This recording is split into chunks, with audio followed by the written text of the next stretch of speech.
আসসালামু আলাইকুম। সুপ্রিয় শিক্ষার্থীবৃন্দ, তোমরা কেমন আছো? আশা রাখি তোমরা ভালো আছো।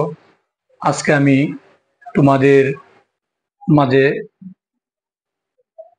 ফিনান্স এবং ব্যাংকিং এর অর্থের সময় মূল্য যে অধ্যায়টি আছে তার উপর ভিত্তি করে একটি আলোচনা করব। তোমরা মনোযোগ সহকারে ভিডিওটি দেখো, ইনশাল্লাহ সবারই উপকার হবে। আসো আমরা চলে আসি অর্থের সময় মূল্য কি সেই জিনিসটা আমরা বুঝবো। অর্থের সময় মূল্য বলতে গেলে আমরা বুঝি সময়ের পরিবর্তনের সাথে সাথে অর্থের মূল্যের যে পরিবর্তন হয় সেই পরিবর্তনকেই আমরা অর্থের সময় মূল্য বুঝে থাকি। অর্থের সময় মূল্যের মূলত যে কারণটা, সে কারণটা হলো সুদের হার। সুদের হার যখন বাড়ে তখন অর্থের বর্তমান মূল্যের চেয়ে ভবিষ্যৎ মূল্য বৃদ্ধি পায়। আবার যখন সুদের হার কমে যায় তখন বর্তমান মূল্যের চেয়ে ভবিষ্যৎ মূল্য কমে আসে। আসলে ভবিষ্যৎ মূল্য নির্ধারণ হবে সুদের উপরে। এক্ষেত্রে সুদের হার যদি বেশি হয় তাহলে অর্থের বর্তমান মূল্য ও ভবিষ্যৎ মূল্যের ব্যবধানের বেশি হবে। আবার সুদের হার যদি কম হয় তাহলে অর্থের বর্তমান মূল্য ও ভবিষ্যৎ মূল্যের ব্যবধান কম হবে। মূলত সুদের হারের কারণেই এখনকার 100 টাকা 5 বছর পরে 100 টাকা থাকবে না, সেটা অবশ্যই 100 টাকা থেকে বেশি হবে। তাহলে চলো এখন আমরা একটি সমস্যার মাধ্যমে আমরা বুঝি অর্থের সমমূল্য সম্পর্কে। যেমন এক ব্যক্তি 6 বছর পর 1,60,000 টাকা পাওয়ার আশায় কিছু টাকা ব্যাংকে জমা রাখতে চান। এ ব্যাংক থেকে 9% অর্ধবার্ষিক চক্র লাভে এবং বি ব্যাংক 8.5% মাসিক চক্রবৃদ্ধি লাভের প্রস্তাব দিয়েছে। অর্থাৎ দুইটি ব্যাংক, একটি ব্যাংক 9% হারে অর্ধবার্ষিক অর্থাৎ 6 মাস পরে পরে চক্রবৃদ্ধি ঘটাবে, আর কি ব্যাংক বলেছে 8.5% করে সুদ দেবে, কিন্তু ওই ব্যাংকটি প্রত্যেক মাসই চক্রবৃদ্ধি ঘটাবে। এক্ষেত্রে আমরা একটা জিনিস ধারণা রাখি, যে কোনো ব্যাংক বা ঋণদানকারী প্রতিষ্ঠান 1 মাস অন্তর অন্তর চক্রবৃদ্ধি ঘটাতে পারে, 2 মাস অন্তর অন্তর ঘটাতে পারে, 3 মাস অন্তর অন্তর ঘটাতে পারে, 5 মাস অন্তর অন্তর ঘটাতে পারে, 6 মাস অন্তর অন্তর ঘটাতে পারে। যদি 2 মাস অন্তর অন্তর চক্রবৃদ্ধি ঘটা তাহলে 2 দিয়ে 12কে ভাগ করব, 6 বার ঘটবে। যদি 3 মাস অন্তর অন্তর চক্রবৃদ্ধি ঘটা 3 দ্বারা 12কে ভাগ করতে হবে, 4 বার চক্রবৃদ্ধি ঘটবে। এরকম ভাবে যদি 6 মাস অন্তর অন্তর যদি চক্রবৃদ্ধি ঘটায় 6 দ্বারা 12কে ভাগ করব, ভাগ করলে 2 বার চক্রবৃদ্ধি ঘটবে।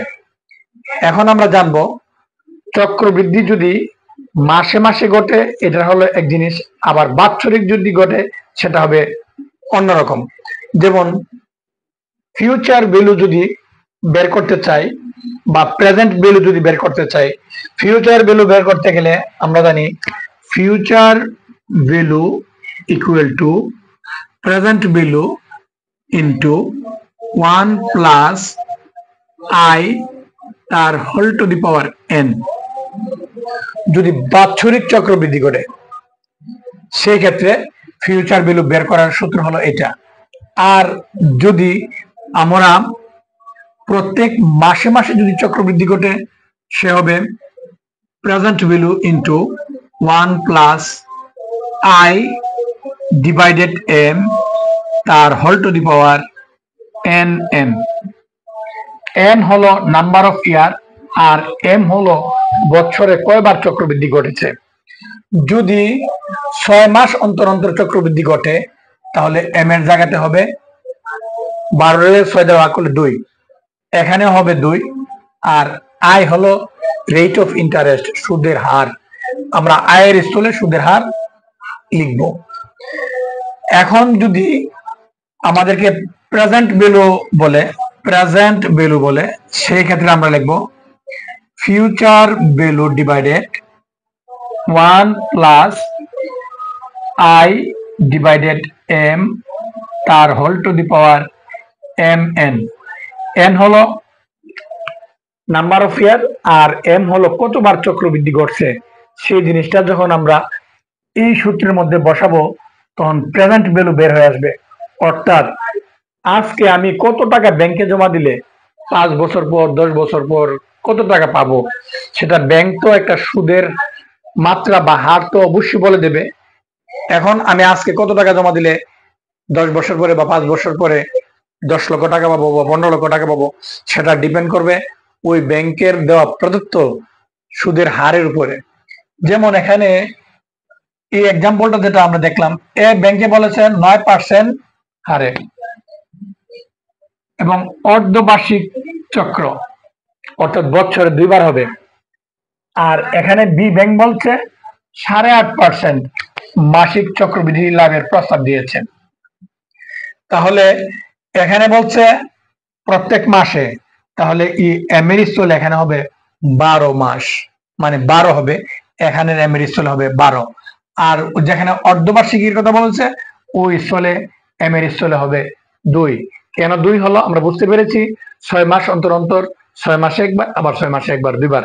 আর জায়গাতে যেহেতু প্রত্যেক মাসে বলেছে তাহলে 1 বছর 12 মাস, 12 বার চক্রবৃদ্ধি করবে, এম এর জায়গাতে 12 হবে। আর এন এর জায়গাতে যত বছরের জন্য বলছে অত বছর এখানে হবে। তাহলে আমরা মূল সমস্যাটি এখন সমাধান করব। মনোযোগ সহকারে ভিডিওটা আমরা দেখি।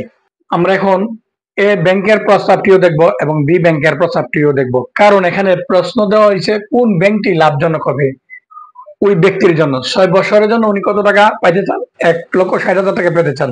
বর্তমানে উনি কত টাকা জমা দিলে, যদি যে ব্যাংকে কম টাকা জমা দিলে বেশি টাকা পাওয়া যাবে সেই ব্যাংকটি তার জন্য উপযুক্ত হবে। তাহলে আমরা এ ব্যাংক এবং বি ব্যাংক দুটোটার হিসাবটা আমরা এখন করে নেব। এই ব্যাংকের ক্ষেত্রে আমরা বের করব present value equal to future value by 1 plus I divided M তার whole to the power M N. Future value কত, 1,60,000 টাকা। আমরা এখানে 1,60,000 টাকা লিখবো। 1 যোগ মুনাফার হার 9%। 9% মূলত 100/9 সমান 0.09। আমরা এখানে আয়ের স্থল লিখবো 0.09। আর এমটা হলো মাস, কতবার চক্রবৃদ্ধি করবে, 2 বার। আর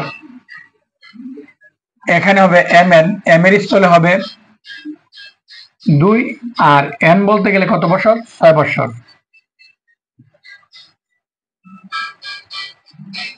1 প্লাস 1,60,000 1 প্লাস 0.09 কে আমরা 2 দ্বারা ভাগ করলে ভাগফল হবে 0.045। তার উপরে পাওয়ার হবে 6 দুগুণে 12। 1,60,000 ডিভাইডেড 1.145, তার উপরে পাওয়ার হবে 12। 1,60,000 ডিভাইডেড 1.045 কে যখন আমরা 12 বার নেব তখন তার ফল হবে 1.6958। 1,60,000 যখন আমরা এটাতে ভাগ করব ফল বের হবে 94,346।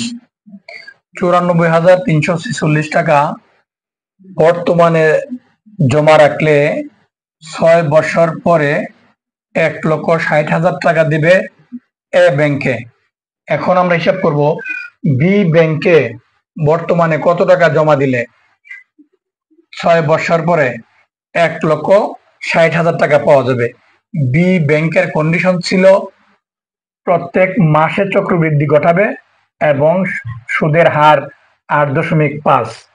আমরা বি ব্যাংকের হিসাবটুকু আমরা এখানে করব। প্রেজেন্ট ভ্যালু সমান future value divided 1 plus I divided M তার whole to the power mn। Future value হলো 1,60,000 টাকা। একের এক। আয় বলতে গেলে সুদের হার ছিল কত? 8.5%। 100 ভাগের 8.5 100 দিয়ে ভাগ করলে 0.085।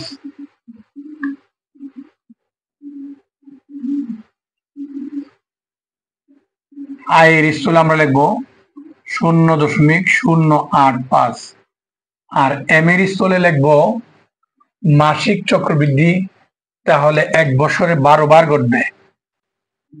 উপরে আমরা লিখবো এম এর জায়গাতে লিখবো 12 আর এন এর জায়গাতে লিখবো এখানে 6 বছর। তাহলে 6 12 72 বার হবে এখানে। 1 যোগ এইটাকে আমরা 12 দিয়ে ভাগ করব, তাহলে ফল হবে 0.007। আর অনেক সংখ্যা আছে, আমরা বাকি অনেক অঙ্ক আছে ওইগুলো বাদ দিলাম, এবং উপরে হবে 1,60,000। এখন এই দুটোটাকে যোগ করে এটাকে মাল্টিপল করব 72। 1.007 72 উপরে হলো 1,60,000।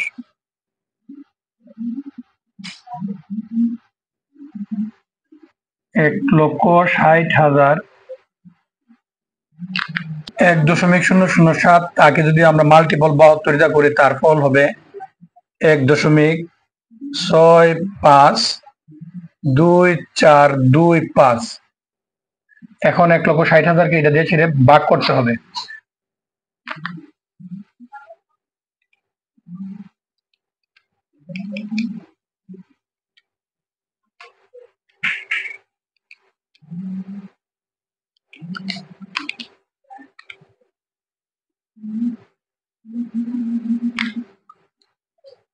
এক লক্ষ 60,000-কে 1.652425 দ্বারা ভাগ করলে ফল হবে 96,827।